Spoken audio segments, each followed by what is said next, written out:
aos adolescentes, juvenis e crianças que estão aqui, que estão me ouvindo. Vocês nasceram num lar evangélico. Vocês foram batizados em nome do Pai, do Filho e do Espírito Santo quando crianças, ou foram consagrados a Deus pelos seus pais. Vocês cresceram ouvindo o Evangelho, ouvindo a palavra de Deus, decorando a palavra de Deus, cercados de amor dentro de uma comunidade que em vários sentidos os protegeu durante muito tempo da influência do mundo. Vocês foram criados por pais amorosos que oraram por você, que dedicaram você a Deus desde o ventre, quando você estava no ventre de sua mãe. E você cresceu e vem crescendo com esses privilégios. Não jogue isso fora. Não jogue isso fora. Mas ao contrário, agradeça a Deus por isso. Romanos 9, de 1 a 5. Ouçamos a leitura. Digo a verdade em Cristo, não minto, testemunhando comigo no Espírito Santo a minha própria consciência. Tenho grande tristeza e incessante dor no coração, porque eu mesmo desejaria ser anátema, separado de Cristo, por amor de meus irmãos, meus compatriotas segundo a carne.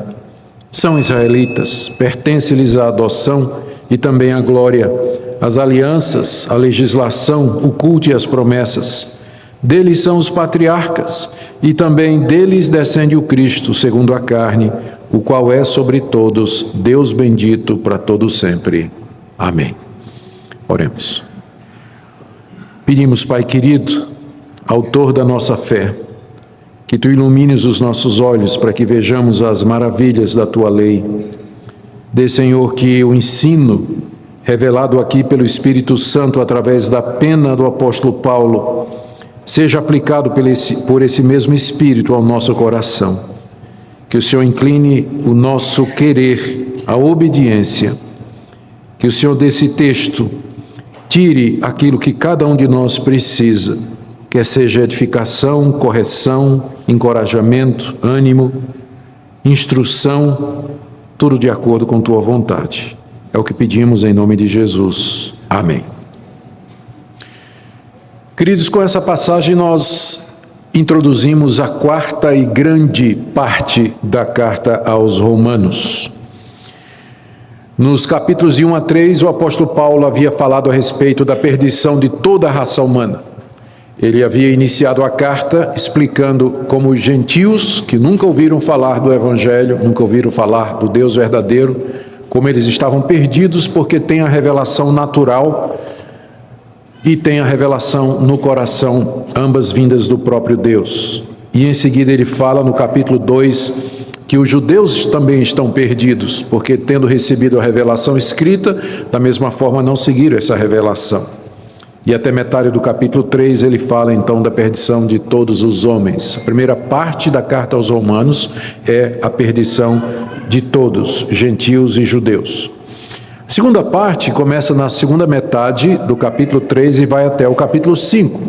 Aqui o apóstolo Paulo explica como é que pecadores, como os gentios e os judeus, são justificados gratuitamente pela fé por Deus, mediante o trabalho completo e perfeito de Cristo Jesus. Ele trata disso nos capítulos 3, 4 e 5. Depois, nos capítulos seguintes, 6, 7 e 8, Paulo fala de que maneira estas pessoas, pecadores que foram justificados pela fé, eles devem viver aqui nesse mundo. Eles são libertos do pecado, capítulo 6, libertos da condenação da lei, capítulo 7, e vivem uma vida no Espírito, capítulo 8. E ele termina o capítulo 8, foi a última mensagem que nós tivemos nesse capítulo, nos assegurando da fidelidade de Deus e de que nada nem ninguém pode nos separar do propósito salvador de Deus. Ele termina perguntando: quem poderá nos separar do amor de Deus em Cristo Jesus para conosco? Se Deus é por nós, quem será contra nós? Só que essa afirmação de Paulo de que Deus vai manter a sua palavra, que Deus não vai permitir que nada nos separe do seu amor, ou seja, de que Deus é fiel à sua palavra e às suas promessas, levanta a seguinte questão, ou algumas questões.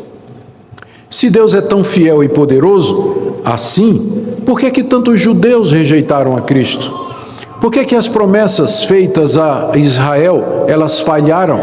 Deus também prometeu muita coisa à nação de Israel. Ele prometeu muita coisa a Abraão e aos seus descendentes, mas a maioria dos israelitas rejeitou Jesus Cristo, rejeitou a salvação que Deus estava oferecendo. Como é que fica então a fidelidade de Deus? Será que a palavra de Deus falhou? Paulo terminou o capítulo 8 dizendo da fidelidade de Deus para conosco, que nada pode nos separar do amor de Deus em Cristo Jesus. E aí então a pergunta óbvia é, mas não parece que foi assim com os judeus, porque Deus também fez muitas promessas para os judeus, mas a grande maioria deles rejeitou Jesus Cristo. Portanto, as perguntas que se seguem são estas: existe um futuro, então, para a nação de Israel? Se Deus não cumpriu as promessas que ele tinha feito a Israel, será que ele vai cumprir no futuro? Existe ainda um lugar para a nação de Israel nos planos de Deus? Essa rejeição dos judeus a Cristo é uma rejeição final e definitiva? Existe ainda qualquer chance para os judeus dentro do plano da redenção? Estas são as questões que Paulo vai tratar nos capítulos 9, 10 e 11, que formam a quarta parte da carta aos Romanos, e é o que vai nos ocupar até o final do ano, entrando no ano que vem, né? Não tenho ideia de quando é que a gente vai terminar isso aqui, mas é o que nós vamos tratar em seguida, qual é o lugar da nação de Israel dentro do plano salvador de Deus. Essa é uma pergunta legítima que Paulo teria que responder, porque essa carta ela foi endereçada à igreja de Roma, cuja membresia era composta em grande parte de judeus que haviam se convertido ao cristianismo. E quando Paulo chegasse lá na igreja de Roma, como ele pretendia fazer essa visita, essa carta é uma carta preparatória para essa visita dele à cidade de Roma. Quando ele chegasse lá, todas essas questões iam ser levantadas. Paulo, você está dizendo que a salvação agora é para todo aquele que crê em Jesus Cristo, inclusive aqueles que não são judeus.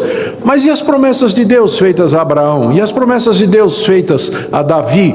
E as promessas de Deus feitas à nação de Israel através de Moisés no Monte Sinai? E as alianças, e o pacto, e as promessas, e todos os privilégios de Israel? E agora como é que fica? O judeu não tem nenhuma vantagem? Acabou tudo? Então essas questões seriam levantadas. Paulo então, ele já começa a esvaziar essas questões antes de chegar em Roma, respondendo algumas delas aqui na carta. E é o que ele faz nos capítulos 9, 10 e 11. Essa passagem que eu li, a passagem inicial dessa sessão, ela começa com uma declaração que Paulo faz dos privilégios da nação de Israel e da grande tristeza que ele sente pelo fato de que a nação havia jogado fora esses privilégios ao rejeitar Jesus Cristo, Filho de Deus, como o Messias. Então, a minha mensagem nessa noite, ela tem 4 partes. Primeiro, Paulo faz uma declaração da sua sinceridade. Ele vai dizer alguma coisa séria e ele quer que seja acreditado. Está aí no verso 1. Em seguida, ele vai dizer a tristeza que ele sente pela situação dos israelitas. A grande maioria havia rejeitado Jesus Cristo. Em seguida, no verso 3, Paulo expressa o desejo dele de que, se fosse possível, Paulo iria para o inferno no lugar dos judeus incrédulos. E aí, nos versos 4 e 5, ele faz uma enumeração de pelo menos 9 privilégios que a nação recebeu da parte de Deus e que rejeitou ao negar Jesus como o Messias prometido. E no final, mercê de Deus, nós faremos algumas aplicações para a nossa vida. O que é que esse texto tem a ver conosco hoje? De que forma nós podemos nos apropriar dele? Vamos começar então com essa declaração que Paulo faz de que está sendo sincero no verso 1. Ele diz assim: eu digo a verdade em Cristo, não minto, testemunhando comigo no Espírito Santo a minha própria consciência. As declarações que Paulo vai fazer em seguida, a partir do verso 2, são tão intensas e soariam tão incríveis para os judeus que ele sentiu que precisava solenemente reforçar o fato de que ele estava dizendo a verdade. Porque para os judeus, Paulo era um traidor da nação de Israel, porque Paulo pregava que a lei havia passado em Cristo. Paulo pregava que os sacrifícios haviam sido terminados com a vinda de Cristo Jesus. Paulo dizia que o templo não era mais o local onde Deus era para ser adorado, mas em todo local nós somos o templo. Deus não habita mais em templos feitos por mãos humanas. O povo de Deus é o templo. Ele ensina isso o tempo todo. E pior, Paulo tomou essa mensagem, essas promessas que Deus tinha feito a Abraão, Isaque e Jacó, e agora pregava a outras nações. Paulo foi pregar aos gentios, foi anunciar as boas notícias da salvação a um povo que não era o povo de Deus. Tudo isso faria com que as declarações de Paulo, que vêm em seguida, soassem incríveis, inacreditáveis aos ouvidos de todos aqueles judeus que estavam em Roma, especialmente na igreja. Por isso que Paulo reforça, ele começa com, quase com um juramento, não é? Ele começa reforçando a sinceridade que ele fala. Ele diz duas coisas. Primeiro, digo a verdade em Cristo. Início do verso 1. Eu estou dizendo a verdade em Cristo Jesus. O que é que ele quer dizer com isso? Ele está em Cristo significa que eu sou um cristão. Um cristão não mente. Cristo era a verdade. Alguém que está em Cristo, ele não mente. A mentira não é a maneira normal e usual dele se comunicar. Eu estou dizendo a verdade em Cristo, porque eu podia dizer de outra forma, porque eu sou um cristão, o que eu vou dizer é verdade, porque um cristão não mente. Eu estou em Cristo, digo a verdade, como convém àquela pessoa que professa a fé em Cristo Jesus, ou seja, querendo que os seus leitores acreditem no que ele vai dizer, Paulo primeiro apela para o fato de que ele está em Cristo Jesus e que é incompatível com a pessoa de Cristo que um seu discípulo fique contando mentira, ou falseando os fatos, ou dando uma ideia errada da verdade, ou escondendo a realidade. Digo a verdade em Cristo, estou na presença de Cristo, Ele me conhece, eu não posso mentir, Ele conhece o meu coração, conhece a minha consciência. É como se Paulo quase que estivesse chamando Cristo como testemunha ao lado dele, para dizer assim, o que eu estou declarando a vocês é a verdade, porque eu estou em Cristo, eu chamo a Cristo como testemunha do que o que eu vou dizer é verdade. Veja como é solene essa afirmação. E lembrem do que disse Jesus, seja a tua palavra, sim, sim, não, não. Então ele chama Cristo como testemunha do que o que ele vai dizer é verdade. A segunda parte dessa declaração solene, ainda no verso 2, é quando ele diz assim, testemunhando comigo no Espírito Santo a minha própria consciência. Primeiro, ele apelou para Cristo como testemunha e agora ele apela para o testemunho do Espírito Santo na sua própria consciência. É como se ele dissesse que ele está com a consciência tranquila e que o próprio Espírito Santo testifica na consciência dele de que o que ele está dizendo é verdade. Essa palavra que ele usa aqui, que o Espírito Santo testemunha comigo na minha consciência, é uma expressão similar àquela que ele usou no capítulo 8, quando ele disse que o Espírito Santo testifica com o nosso espírito de que nós somos filhos de Deus.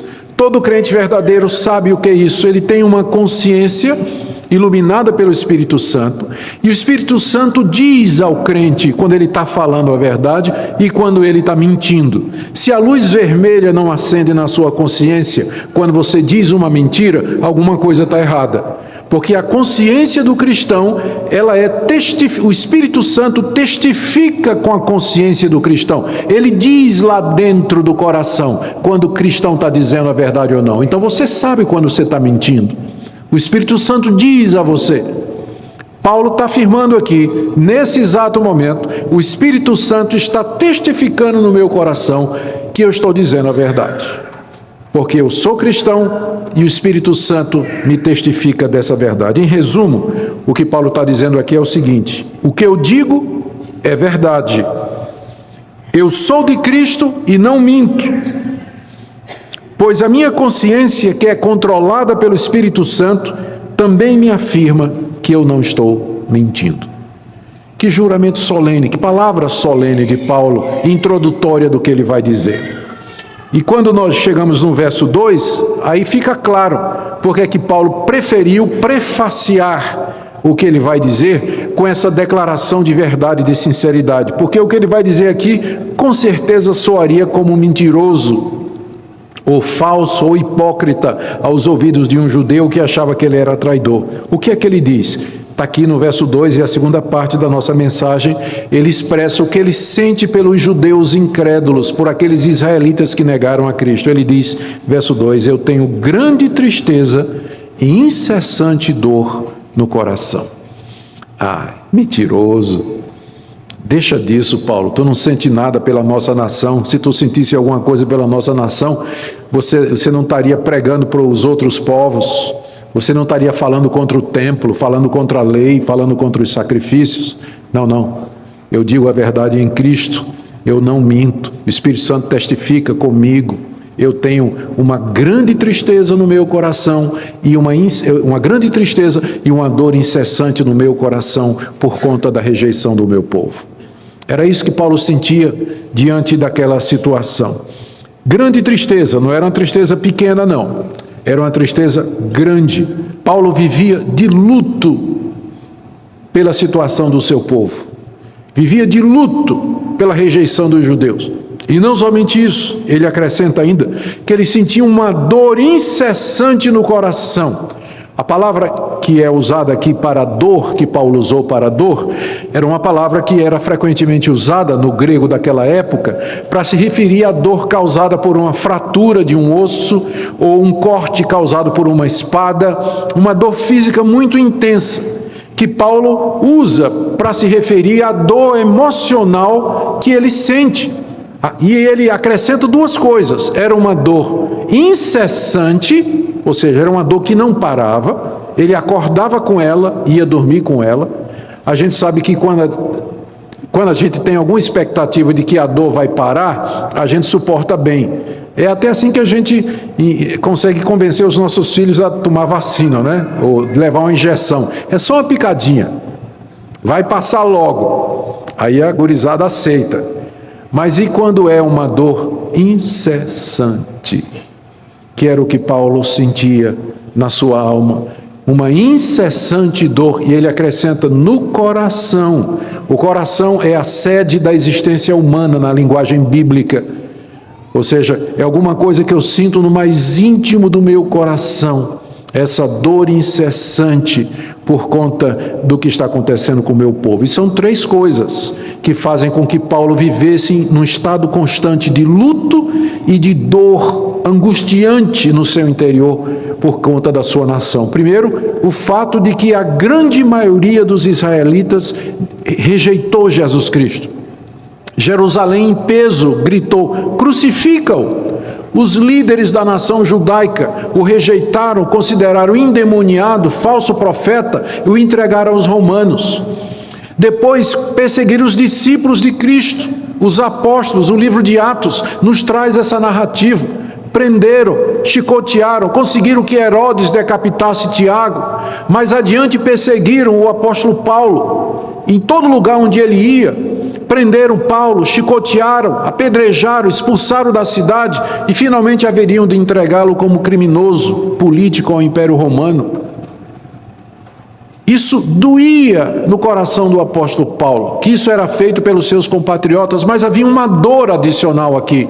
Ele não fala agora, nós vamos tratar disso quando chegar no capítulo 10, mas eu já quero dar uma adiantada aqui, capítulo 10, verso 1. Irmãos, a boa vontade do meu coração e a minha súplica a Deus a favor deles, eles aqui são os israelitas, os judeus, a minha oração e a minha súplica a favor deles é para que sejam salvos. Ou seja, eles estavam perdidos. Eles não somente haviam rejeitado Jesus Cristo, isso trazia luto e dor a Paulo, mas Paulo tinha consciência de que eles estavam perdidos. Eles seriam condenados ao sofrimento eterno, longe de Cristo, longe de Deus, sem perdão, no inferno eterno. E isso, terceiro ponto, diante dos grandes privilégios que a nação teve e que Paulo enumera dos versos 4 do verso 4 até o verso 5, como nós iremos ver. Então Paulo carregava isso, essa dor no peito, incessante, esse luto por conta dos seus compatriotas, dos israelitas. Paulo era um israelita. Ele era da tribo de Benjamim, ele era descendente de Abraão. Ele sentia tudo isso por conta do seu povo, porque havia rejeitado o Messias, a ponto de que alguns estudiosos acham de que essa expressão de Paulo, essa grande tristeza e essa incessante dor no coração, nada mais são do que o famoso espinho na carne, que ele menciona na 2 aos Coríntios, capítulo 12. Ele lá diz que foi posto um espinho na carne dele, um mensageiro de Satanás para o esbofetear, a fim de que ele não se exaltasse. Alguns comentaristas acham que o espinho na carne de Paulo era essa dor incessante que ele sentia, e esse luto que ele levava na alma pela rejeição do seu próprio povo com respeito ao Messias e da mensagem que ele pregava. É por isso que ele precisou, no início, dizer assim: eu estou dizendo a verdade, chamo Cristo como testemunha e o Espírito Santo de que eu estou dizendo a verdade. O que eu sinto por vocês, mesmo que vocês rejeitaram o Messias, mesmo que vocês me perseguiram, mesmo que vocês me apedrejaram e me rejeitaram, o que eu sinto por vocês é um luto constante e uma dor incessante no meu coração. Tal era o sentimento de Paulo com relação aos seus compatriotas. Mas o que é mais surpreendente, aqui a terceira parte da minha mensagem, está no verso 3, é o desejo de Paulo com relação a esses judeus incrédulos. No verso 2 ele diz que sentia uma grande tristeza e uma dor sem fim. Mas aqui no verso 3, olha o que ele diz: porque eu mesmo desejaria ser anátema, separado de Cristo, por amor de meus irmãos, meus compatriotas, segundo a carne.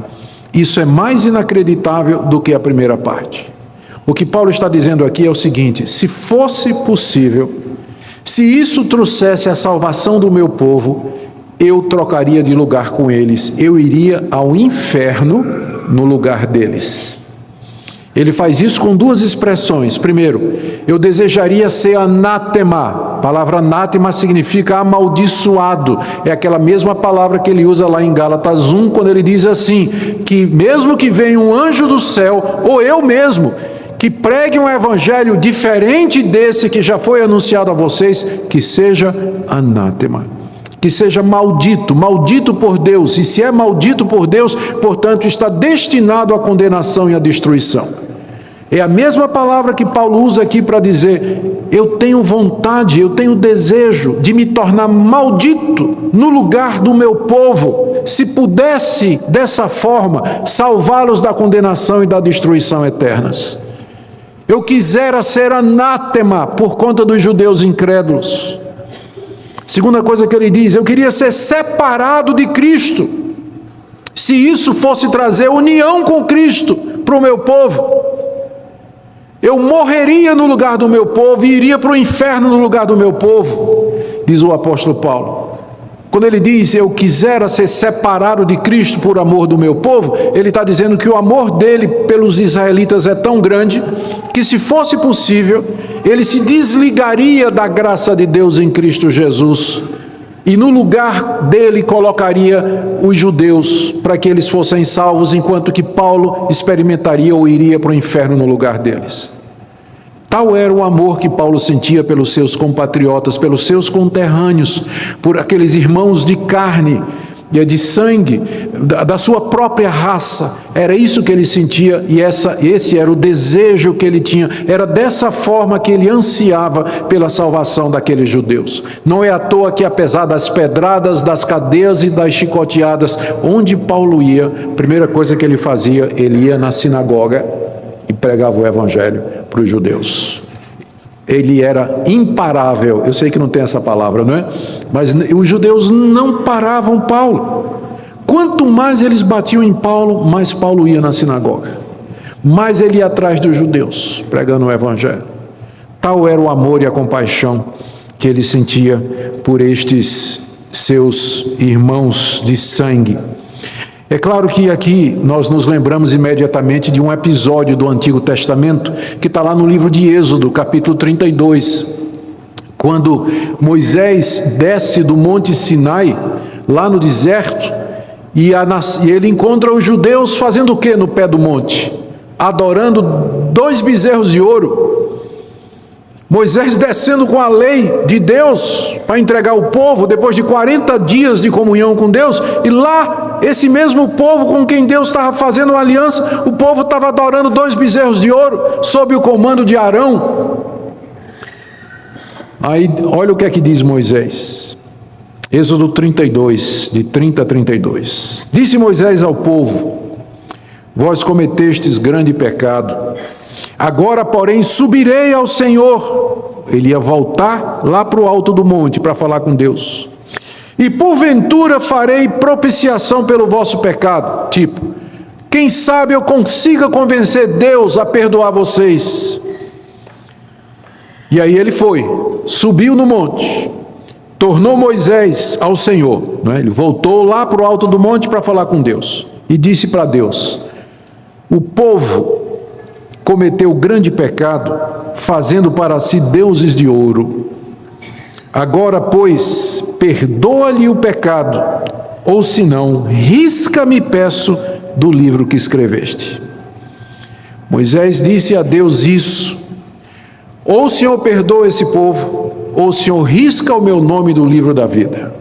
É a mesma coisa que Paulo está fazendo aqui. Ele está dizendo: se fosse possível, eu daria a minha vida. Mais do que isso, eu suportaria as penas eternas se isso trouxesse salvação para a minha nação. Tal era o amor e a compaixão que Paulo tinha por aquelas pessoas. Mas agora chegamos no ponto 4, onde nós vemos a causa mais profunda dessa disposição de Paulo de trocar de lugar com os judeus incrédulos, pelos quais ele sentia um luto constante e uma dor incessante no coração. Nos versos 4 e 5, Paulo enumera os privilégios que a nação de Israel havia recebido. E é isso que entristece o apóstolo Paulo mais do que qualquer outra coisa. É que essa nação que virou as costas para Jesus Cristo não era uma nação qualquer, mas era o próprio povo de Deus, o povo que recebeu privilégios inumeráveis ou indizíveis comparados com a situação das nações que viviam em trevas naquela época. Olha só os 9 privilégios que Paulo enumera. Começando no verso 4, ele diz: são israelitas. Israelita é o nome étnico da raça que descende de Israel, que é o mesmo Jacó. Ou seja, eles são dessa raça que o Senhor escolheu. O Senhor não escolheu nenhuma outra raça, mas os descendentes de Jacó, leia-se Abraão, Isaque e Jacó, os 3 patriarcas, são israelitas. Eles fazem parte dessa raça escolhida. Segundo, ainda no verso 4, pertence-lhes a adoção aqui é a adoção de filhos. De todas as nações do Antigo Oriente, Deus escolheu apenas a nação de Israel e os adotou como sendo filhos seus, como sendo povo seu. E não foi por mérito, não foi porque os judeus eram melhores do que os assírios, os egípcios, os mesopotâmios, os babilônicos, os sumérios ou os cananeus, nações maiores e mais poderosas. Deus foi exatamente pegar uma naçãozinha composta de 12 tribos nômades, pastores, errantes que não tinham uma terra própria, e Deus os adotou como seus filhos. Não era por mérito, Foi por graça soberana que ele escolheu os filhos de Abraão, porque tinha nações maiores, mais poderosas, que Deus poderia ter escolhido. Mas Deus adotou somente os judeus e deixou de fora todas as outras nações com seus milhões de habitantes. A nação de Israel era um tiquinho assim, comparado com o grande reino babilônico, por exemplo.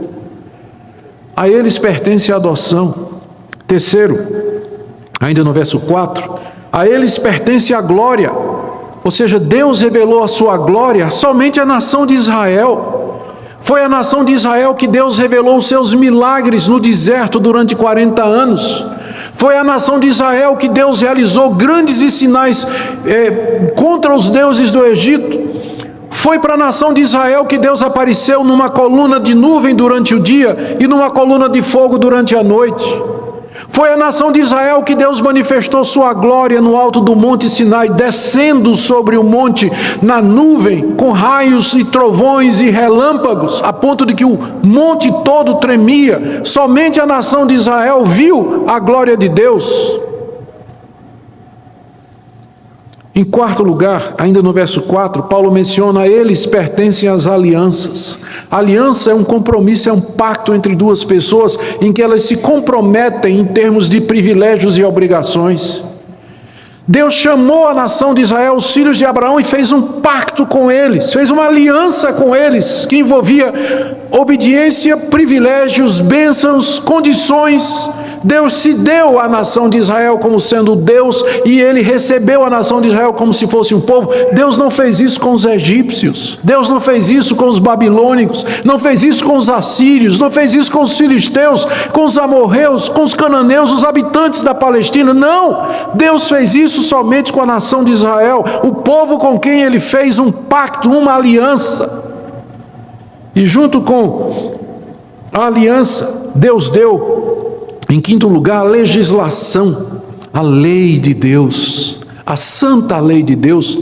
Foi dada somente aos judeus os 10 mandamentos, mostrando a santidade de Deus, as leis referentes aos sacrifícios, de que maneira os judeus poderiam ter perdão de pecados através do sacrifício de animais, o ministério dos sacerdotes funcionando como mediadores entre o povo e Deus, as leis a respeito da terra, do convívio com o próximo, leis a respeito do casamento, da propriedade, do dinheiro, do uso da terra, leis sábias, leis boas, como nenhuma outra nação tinha. Deus revelou toda a sua sabedoria e santidade somente à nação de Israel. Todos os outros povos estavam na ignorância, nas trevas, adorando falsos deuses, adorando o pau, a pedra, o bronze, o ouro, a prata, o sol, a lua e as estrelas. Somente a nação de Israel sabia quem era Deus. Como ele diz em seguida, o sexto privilégio, ainda no verso 4, o culto. A eles pertence o culto. Deus se revelou-se somente a Israel no que diz respeito ao culto, como ele queria ser cultuado. E ele começa dizendo assim: não terás outros deuses diante de mim. Porque no culto das outras nações era um culto politeístas. As pessoas adoravam Astarote, Renfã, adoravam Baal, Azerá, todos esses deuses ao mesmo tempo. Cada pessoa tinha dezenas de deuses. Mas Deus diz à nação de Israel: você não vai ter outros deuses além de mim. Outra coisa, não faça imagem de escultura de mim. Eu não quero ser adorado através de imagens. E terceiro, você não vai tomar meu nome em vão. Você vai levar a sério o culto a mim. Deus deu culto à nação de Israel, o verdadeiro culto, de que forma ele deveria ser adorado. E a nenhuma outra nação foi dado esse privilégio. Em sétimo lugar, sétimo privilégio, ainda no verso 4, a eles pertencem as promessas. Aquelas promessas que Deus fez a Abraão: eu vou te dar essa terra, em ti serão benditas todas as nações do mundo, os teus descendentes herdarão a terra, de ti virá aquele que será o Salvador do mundo. Mesmas promessas repetidas a Isaac, mesmas promessas repetidas a Jacó, mesmas promessas repetidas depois à nação de Israel, quando Deus dá a lei através de Moisés, mesma promessa feita a Davi, as promessas, muitas promessas, entre elas, de que aquela nação seria um instrumento de Deus para a salvação do mundo, porque deles viria o Messias. Deus não fez essas promessas a outros povos, mas somente a nação de Israel. Oitavo privilégio, verso 5, deles são os patriarcas. Quem são os patriarcas? Todo mundo sabe: Abraão, Isaque e Jacó. Os patriarcas, aqueles monumentos de fé, pessoas que marcaram a história, homens de referência, eles são do povo de Deus, são israelitas. É deles que vêm os patriarcas, com quem ou a quem Deus fez todas essas promessas e as ratificou. E o último e o mais importante de todos os privilégios, estou aqui no verso 5, deles descende o Cristo segundo a carne. O Messias, o Salvador do mundo, ele veio dos judeus. Jesus de Nazaré era da tribo de Judá, ele era descendente de Davi, ele era um israelita, ele era filho de Abraão. E era ele o Salvador do mundo. Deles, dos judeus, descende o Cristo segundo a carne. E Paulo acrescenta alguma coisa incrível, dizendo: o qual é sobre todos, esse Cristo, ele é sobre todos, Deus bendito para todos sempre. Depois dele ter dito que o Cristo, segundo a carne, veio dos judeus, Paulo sentiu necessidade de enfatizar a natureza divina de Cristo. Ele não somente é homem, segundo a carne, ele veio de Davi, mas ele é sobre todos Deus bendito eternamente. Essa é uma das passagens do Novo Testamento que se refere a Cristo como sendo Deus. Não são muitas, explícitas como essa. Então lembra dessa passagem da próxima vez que você conversar com seu amigo testemunho de Jeová. Cristo é chamado claramente de Deus aqui. E aqui, olha o privilégio. Deus um dia resolveu visitar a sua criação, visitar a humanidade. E ele veio, que raça ele escolheu? Ele escolheu em que, ele encarnou, em que tipo de gente? No judeu. Ele tomou a forma de um judeu, foi a raça que ele escolheu para se manifestar. Ele não se encarnou como um egípcio, ele não se encarnou como um filisteu, ele se encarnou como um israelita. Deles descende o Cristo, que é Deus eterno sobre todos. Que grandes privilégios essa nação não recebeu, meus irmãos. Vocês podem agora entender a dor de Paulo, o luto de Paulo, e a dor constante no coração dele, incessante, quando ele vê que essa nação que recebeu todos esses privilégios, na hora que o Messias chegou, na hora que as promessas se cumpriram, na hora que as alianças se ratificaram, na hora que toda a legislação chegou ao seu final, a nação virou as costas, veio para o que era seu, e os seus não o receberam. Por isso Paulo vivia de luto com relação ao seu povo. O que é que isso tudo significa para nós hoje? Eu queria tirar pelo menos 4 lições para nós, para encerrar. Essa passagem, em primeiro lugar, nos ensina, de uma maneira muito clara, que rejeitar Cristo trará como consequência a perdição eterna. É óbvio. É óbvio. Se você rejeitar Cristo, você vai sofrer a perdição eterna. É isso que fazia com que Paulo chorasse pelo seu povo. Não é apenas porque eles rejeitaram, tiveram uma opinião diferente, não era apenas uma questão de divergência de opinião, não, era algo mais profundo. Paulo sabia que ao rejeitar Jesus Cristo, os judeus estavam perdidos. Gente, e aqui eu quero dar uma palavra àqueles que pensam que os judeus, eles têm algum tipo de vantagem ou privilégio quanto à salvação, pelo fato de terem recebido tudo isso. Eles receberam todos esses privilégios, é verdade, mas esses privilégios em si, eles não garantem a salvação dos judeus. Se os judeus não crerem em Jesus Cristo, porque se fosse possível, por que Paulo estaria chorando? Por que ele sentiria essa dor e essa tristeza? É porque, apesar desses privilégios, se o judeu não crer em Jesus como seu Senhor e Salvador, e da mesma forma você e eu, ou qualquer outra nacionalidade, nós estamos perdidos nas nossas ofensas e pecados. Não há redenção a não ser mediante Jesus Cristo.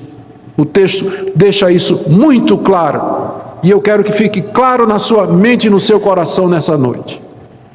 Segunda coisa, esse texto ele nos ensina a ter sentimentos de tristeza e pesar pelos nossos compatriotas brasileiros, que até o momento continuam rejeitando a Jesus Cristo como sendo o único salvador da culpa e da condenação. Esse sentimento que havia em Paulo deveria ser o mesmo sentimento que nós deveríamos ter também pelos nossos compatriotas brasileiros, embora nós não tenhamos recebido esses privilégios que a nação de Israel recebeu.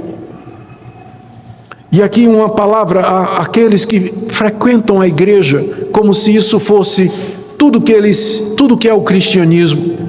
Há pessoas que são membros de igrejas, e eu digo, dessa igreja, e que pensam que ser cristão, ser evangélico, o que Deus pede deles é que participem de algum culto nos domingos, quando dá, contribuam eventualmente ou regularmente, ou participem de alguma atividade, e eles não sentem a menor compaixão pelo vizinho, pelo colega de trabalho, pelos amigos na escola, não sente nada, não olha para as pessoas e vem apenas como árvores caminhando, como aquele cego que no começo, ao ser curado por Jesus perguntou: você está vendo alguma coisa? Ele disse: eu estou vendo homens caminhando como árvores, como se fossem árvores.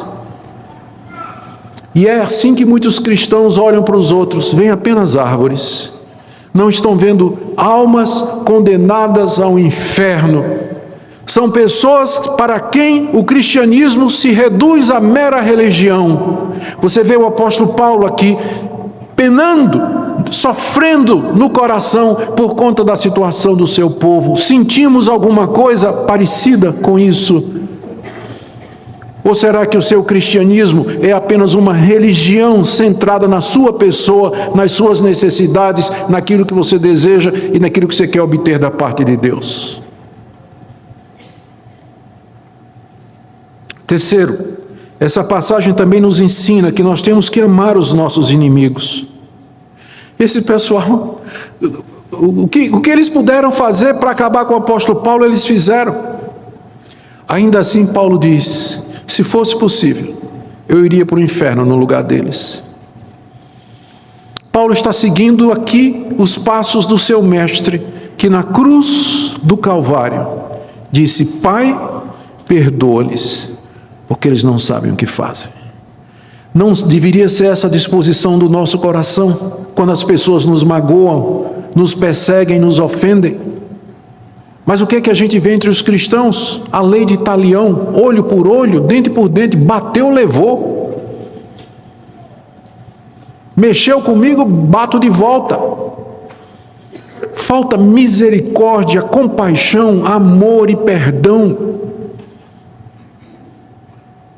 Textos como esse nos mostram a profundidade do amor de Deus e do poder de Deus que pôde transformar esse judeu perseguidor que foi o apóstolo Paulo, nessa pessoa com uma alma quebrantada, cheia de amor, inclusive pelos seus perseguidores. Ele pode fazer a mesma coisa com você, em termos de lhe ensinar a perdoar quem lhe ofende, quem lhe persegue, quem lhe maltrata, quem lhe calunia, quem lhe causa mal. Não só você perdoar, mas você orar por essa pessoa e dizer: Deus, eu me coloco à tua disposição para eu ser uma bênção na vida dessa pessoa no que for possível. É nisso que o cristianismo quer nos transformar. Última coisa, Paulo nos mostra aqui que Deus é gracioso e muito bom. Ele é misericordioso, Ele é compassivo. Olha o que Ele fez com essa nação. Que grandes privilégios Ele deu para esse povo. Mas por outro lado, essa passagem também nos mostra que se nós rejeitarmos esses privilégios, nós estamos perdidos para todo sempre. e que não há mais outro caminho ou outra possibilidade. E quando eu preparava essa parte de aplicação, o primeiro grupo que veio na minha mente, perguntando a mim mesmo, para quem especificamente essa palavra, essa aplicação aqui, ela é destinada e própria? A resposta é aos adolescentes, juvenis e crianças que estão aqui, que estão me ouvindo. Vocês nasceram num lar evangélico. Vocês foram batizados em nome do Pai, do Filho e do Espírito Santo quando crianças, ou foram consagrados a Deus pelos seus pais. Vocês cresceram ouvindo o Evangelho, ouvindo a palavra de Deus, decorando a palavra de Deus, cercados de amor dentro de uma comunidade que em vários sentidos os protegeu durante muito tempo da influência do mundo. Vocês foram criados por pais amorosos que oraram por você, que dedicaram você a Deus desde o ventre, quando você estava no ventre de sua mãe. E você cresceu e vem crescendo com esses privilégios. Não jogue isso fora. Não jogue isso fora. Mas ao contrário, agradeça a Deus por isso. Diga: Deus, que privilégio o Senhor me deu, como a nação de Israel, de já nascer num lar evangélico, pertencer a uma igreja, ouvir a verdade desde criança, quando há centenas de milhares de pessoas que nunca ouviram nem o nome de Jesus. E você cresce com essa riqueza, você que está me ouvindo. Não jogue fora esses privilégios, porque de Deus não se brinca, não se zomba. A quem muito se dá, muito também será pedido. Enquanto você pode, professe a sua fé, declare publicamente o seu cristianismo, envolva-se com o Senhor Jesus, entregue-se a Ele sem reserva, buscai ao Senhor enquanto se pode achar, invocai-o enquanto está perto. E Ele está perto hoje à noite, Ele está aqui entre nós nessa noite, e Ele conhece você, e sabe de todos os privilégios que você teve. Eu queria orar com vocês agora, pedindo que Deus nos encha de amor e de gratidão, porque nós somos o povo que herdou estas coisas no lugar de Israel. Quando Israel rejeitou esses privilégios, Deus o entregou a outro povo, que é um povo espiritual, composto de brasileiros, americanos, europeus, chineses, coreanos, latino-americanos, africanos, todos que em todo lugar creem no Filho de Abraão. Nós recebemos esses privilégios, devíamos ser um povo feliz, grato a Deus, porque Ele nos escolheu e nos chamou e nos fez herdeiros de Abraão e das promessas. Eu quero orar também para que Deus quebrante o seu coração, para que você possa ter compaixão das pessoas ao seu redor, para que você possa ter uma visão da realidade que espera essas pessoas depois da morte, para que você se disponha a ser instrumento de Deus na salvação dessas pessoas, para que Deus quebre esse cristianismo superficial, religioso, no qual você tem vivido, mas o cristianismo seja algo pujante na sua vida, que transforme seu coração constantemente, fazendo de você um instrumento de Deus. Oremos. Ó bendito Espírito Santo, aplica a Tua palavra no coração de todos aqui nessa noite, a começar de mim. Dá-me mais paixão pelo Teu Evangelho, dá-me mais paixão pelas pessoas perdidas, dá-me mais alegria pelos grandes privilégios que o Senhor me deu e nos deu. Oro pelos nossos filhos que cresceram cercados do amor do Evangelho. Oro pelas crianças, juvenis, adolescentes e jovens da nossa igreja, e também daqueles outros que o Senhor tem chamado de famílias quebradas, destituídas do conhecimento de Deus, mas que o Senhor os está trazendo, que estão na nossa igreja também. Oramos por eles. Oramos, ó Deus, por essa igreja, que o Senhor nos dê um avivamento espiritual, que o Senhor quebrante o nosso coração, que o Senhor rompa as fontes do pecado, que o Senhor nos encha do Teu Espírito Santo, dá-nos um coração como o coração do Teu Filho, como o coração do apóstolo Paulo também. É o que nós te pedimos em nome de Jesus. Amém. Baixe nossos conteúdos gratuitamente. Acesse o canal pelo link na descrição.